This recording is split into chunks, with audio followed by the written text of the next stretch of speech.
नमस्कार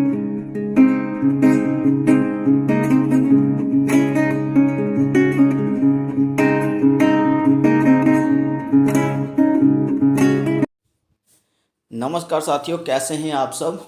टॉपिक पढ़ेंगे नारी विमर्श। बहुत ही आसान साधारण टॉपिक है। ओके, तो पश्चिम में मतलब वेस्ट में इसकी शुरुआत हुई थी। भारत में भारतीय साहित्य, हिंदी साहित्य में क्या इसका स्थान रहा है वो भी हम देखेंगे। पढ़ना शुरू कर रहा हूँ साथियों। वैसे नारी विमर्श यह शब्द पश्चिम में फेमिनिज्म का हिंदी पर्याय है। मतलब नारी विमर्श को इंग्लिश में देखा जाए तो फेमिनिज्म कहा जाता है। परंतु पश्चिम और पूर्व में नारी को लेकर अलग अलग धारणाएं हैं। पश्चिम में क्या हो रहा है, नारी किसी परंपरा को नहीं तोड़ रही, वर्तमान से विद्रोह कर रही है। ठीक है, अगर भारत में देखा जाए, अगर कोई नई दुल्हन गांव देहात में आते ही जीन टॉप पहनना शुरू करते तो उनको पता नहीं किस दृष्टि से देखा जाएगा, आप सोच सकते हैं, है ना। लेकिन वहाँ मतलब वेस्ट में, यूरोप में, अमेरिकन कंट्रीज़ में ऐसा नहीं होता है। ठीक है, तो वहाँ पर परंपरा को नहीं तोड़ रही स्त्री, बल्कि वर्तमान से विद्रोह कर रही। जो आज की स्थितियाँ हैं वो ठीक है, वहाँ भी नारी विमर्श की ज़रूरत है और जहाँ भी है, जहाँ और ज़्यादा है। भारत में हजारों वर्ष की रूढ़ियों मतलब परंपराओं, जो अच्छी परंपराएं नहीं, वैसे परंपराओं का पालन करना चाहिए, लेकिन जो अच्छी परंपराएं नहीं हैं उनको रूढ़ियाँ कहा जाता है। तो भारत में हजारों वर्ष की रूढ़ियों, परंपरा और प्रचलन को तोड़ नया कुछ करने की बात करती हैं, यही नारी विमर्श। मानो वह नारी अपनी असीमता का बोध लेकर अपनी मुक्ति की तरफ बढ़ रही है। मतलब यूरोप और अमेरिकन कंट्रीज़ में तो नारी परंपरा को नहीं तोड़ रही है, बल्कि वो अपनी विद्रोह कर रही है वर्तमान स्थितियों से। जो उनको स्थान मिलना चाहिए वो नहीं मिल पा रहा है, तो वो विद्रोह कर रही है कि भाई मुझे दो, हमें स्थान दो, है ना। लेकिन भारत में क्या हो रहा है, जहाँ एशियन कंट्री में क्या हो रहा है, औरत, महिलाएं असीमता का बोध लेकर अपनी मुक्ति की तरफ बढ़ रही है। मतलब अपना अभिमान, अपनी सेल्फ रिस्पेक्ट ही, अगर एशियन वुमेन, जब भारतीय महिला अपना सेल्फ रिस्पेक्ट ही बचा पाएँ, वो ही उनके लिए काफ़ी होगा। मतलब अमेरिकन या यूरोप में जो हो रहा है उससे अलग है भारत का नारी विमर्श, ये कहना चाह रहे हैं हम। ओके, कोई भी लड़की जो गांव देहात में अगर ब्याही जाती है, नई दुल्हन है, अगर वो आते ही जीन टॉप पहन ले तो लोग पता नहीं क्या सोचेंगे। आप इमेजिन करिए, है ना। गांव देहात में यदि आप रहते, देहात शब्द गांव के लिए प्रयोग किया जाता है, तो आप सोच सकते हैं। तो हमने पढ़ा कि पश्चिम और पूर्व, मतलब जो हमारे देश हैं जैसे भारत, पाकिस्तान, बांग्लादेश, तो इन देशों में कैसे नारी की स्थिति है और यूरोप में कैसी, वो मैंने बताई। तो साथियों, पश्चिम में किसने नारी विमर्श फेमिनिज्म की शुरुआत करी वो हम पढ़ लेते हैं। 1949 ईस्वी में सिमोन द, कहीं बुआ ऐसे भी लिखा होगा, ठीक है, सिमोन द बुआ, लेकिन पूरा नाम उनका ये है सिमोन। 1949 में सिमोन द बेवोर ने द सेकंड सेक्स में नारी विमर्श पर पहली बार कटुतम शब्दों में लिखा। इस पुस्तक का नाम पढ़कर ही आपको लग रहा होगा कि नारी की आज़ादी, उनकी सोच, उनका हम सफ़र चुनने की आज़ादी के बारे में इसमें लिखा। बहुत अच्छी पुस्तक है, सुना है काफ़ी मैंने, इसकी डिटेल तो पढ़ी हुई है, लेकिन पूरी पुस्तक नहीं पढ़ी है मैंने। ठीक है, तो इसी पुस्तक से नारी विमर्श की शुरुआत मानी जाती है। तो ये प्रश्न पूछा जा सकता है, नोट डाउन करिए।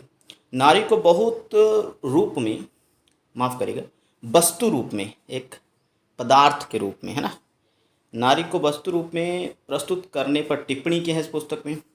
बाद में, उसके बाद पुस्तक के बाद में मॉडर्न वुमन में, जब एक पुस्तक है मॉडर्न वुमन में, डोरोथी पार्कर ने इस बात की आलोचना की कि नारी को नारी रूप में देखा जाए।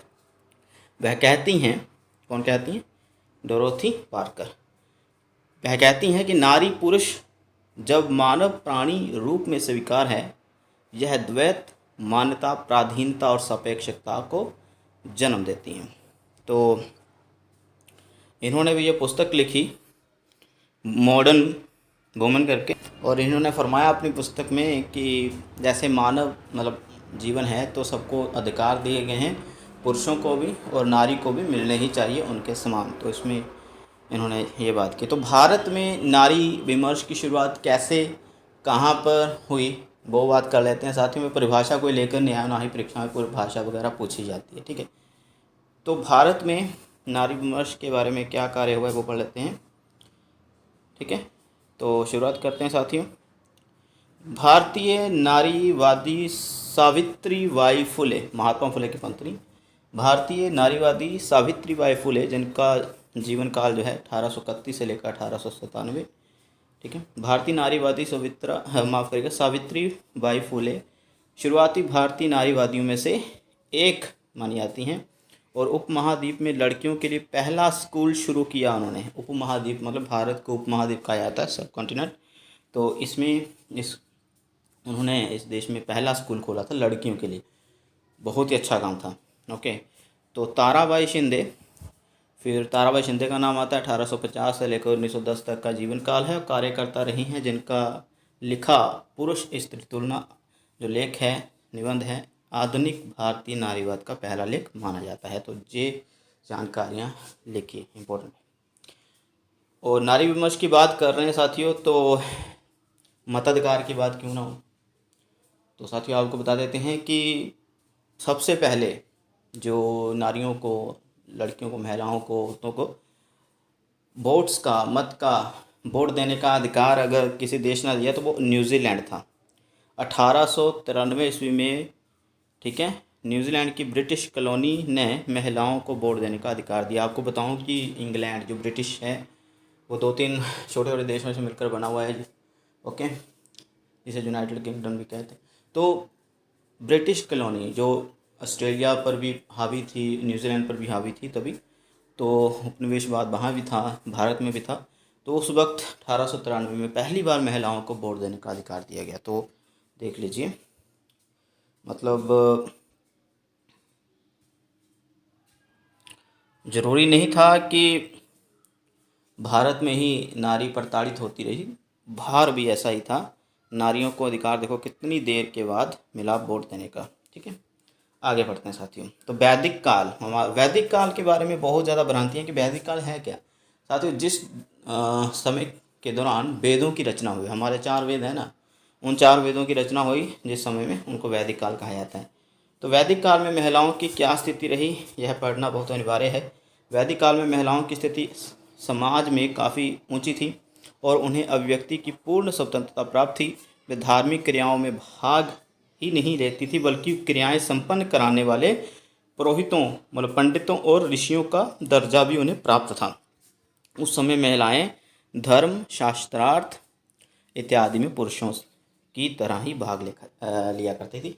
तो मतलब ये कहना कि वैदिक काल में स्त्रियों की स्थिति अच्छी थी या नहीं, तो बिल्कुल अच्छी थी, आपको मैंने बताया, ठीक है। आगे हम पढ़ेंगे कि मौर्य काल, ठीक है, ये बहुत बड़ा काल था वैदिक काल के बाद। मौर्य काल में स्त्रियों की स्थिति कैसी थी। मौर्य काल में स्त्रियों का स्थान अपेक्षाकृत संतोषजनक था। उन्हें इस दौरान काफ़ी स्वतंत्रता प्राप्त थी। स्त्रियों को पुनर्विवाह और नियोग की अनुमति दी गई थी। स्त्रियां प्राय घर में ही रहती थी। इस प्रकार की स्त्रियों को कौटिल्य मतलब चाणक्य ने अनिष्कासनी कहा है। आगे पढ़ते हैं। गुप्त काल, जो कि भारत का स्वर्ण काल भी कहा जाता है भारतीय इतिहास का। तो गुप्त काल में स्त्रियों की दशा लगातार गिरावट आई स्त्रियों की दशा में, ठीक है। सभी स्मृतिकारों ने बाल विवाह पर जोर दिया और विधवाओं को पुनर्विवाह की अनुमति नहीं दी गई। उन्हें ब्रह्मचर्य के कठोर नियमों का पालन करते हुए पुत्र के नियंत्रण में रहना पड़ता था। विधवा की बात हो रही है। तो गुप्त काल में स्थिति बिगड़ती चली गई। फिर उसके आगे वर्धन काल, फिर उसके आगे राजपूत काल। तो स्त्रियों की स्थिति और ज़्यादा कमज़ोर होती चली गई गुप्त काल के बाद। जब गुप्त काल के होते हुए उसके बाद जितने भी काल आए, ठीक है। तो साथियों अभी हम पढ़ेंगे नारी विमर्श हिंदी साहित्य में किस प्रकार से आगे बढ़ा है और किन लेखिकाओं ने अपने ऊपर आत्मकथाएँ लिखी और इन आत्मकथाओं के माध्यम से वो नारी विमर्श के आंदोलन को आगे लेकर गईं। शुरू करते हैं साथियों। पिछले कुछ वर्षों में आत्मकथा लेखन की परंपरा में एक उल्लेखनीय बात यह हुई है कि अब महिला लेखिकाएं भी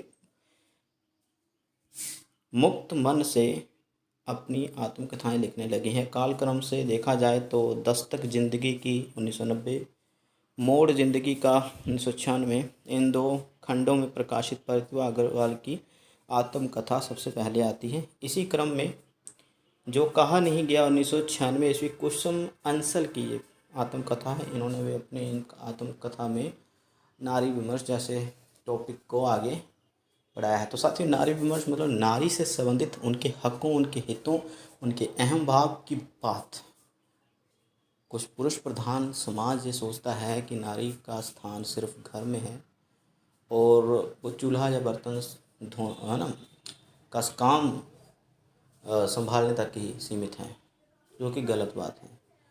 ऐसी बात नहीं है कि महिलाओं को ये काम नहीं करने चाहिए, मुझे लगता है मर्दों को भी करने चाहिए, अगर वो अपने आप को सही दिशा में ला पाए तो।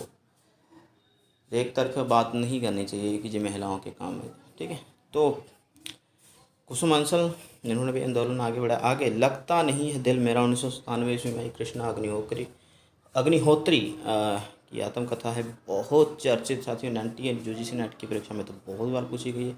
और अगर नारी विमर्श के संबंध में जो प्रश्न आता है कि लगता नहीं है दिल मेरा किसकी आत्मकथा है, तो अवश्य ही कृष्णा अग्निहोत्री पर टिक लगा के आइएगा। आगे बूंद बाबड़ी 1999 ईस्वी में आई आत्मकथा, और पद्म सचदेवा की आत्मकथा आगे है। कुछ कही कुछ अनकही 2000 सन में आई आत्मकथा। और ये शीला झुंझुनवाला की आत्मकथा है। आगे कस्तूरी कुंडली बसे 2002 ईस्वी में आई आत्मकथा है। मैत्री पुष्पा जो लेखिका हैं नारी विमर्श के आंदोलन को आगे लेकर गई हैं, कस्तूरी कुंडली बसे। साथियों, ये इन्होंने बहुत सारी कहानियाँ, उपन्यास और एक आत्मकथा भी लिखी है। आगे साथियों, आत्मकथा है हादसे, बहुत इम्पोर्टेंट आत्मकथा है। एनटीए यूजीसी नेट हिंदी के पाठ्यक्रम में लगी हुई है। ये आत्मकथा रमणिका गुप्त की आत्मकथा है। ये आज से 2005 में आई थी। अगली आत्मकथा एक कहानी यह भी 2007 ईस्वी में आई, मनु भंडारी की आत्मकथा है। और वो एक आत्मकथात्मक उपन्यास भी इसे कहा जाता है, ठीक है। आगे साथियों, अन्य से अनन्या 2007 ईस्वी में आई प्रवाख्यातान की आत्मकथा है, बहुत ही इम्पोर्टेंट, ठीक है। गुड़िया भीतर गुड़िया 2008 में आई आत्मकथा, और जब भी मैत्री पुष्पा की है, ठीक है। आगे पिंजरे की मैना 2008 में आई आत्मकथा। चंद्र किरण सोने रिक्शा, ठीक है, इनकी आत्मकथा है, बहुत बार पूछी गई है। आगे साथियों, और औरत कृष्णा अग्निहोत्री की आत्मकथा इम्पोर्टेंट है, 2010 में आई। आरोह अवरोह 2005 में आत्मकथा डॉक्टर सुषम बेदी की आत्मकथा है।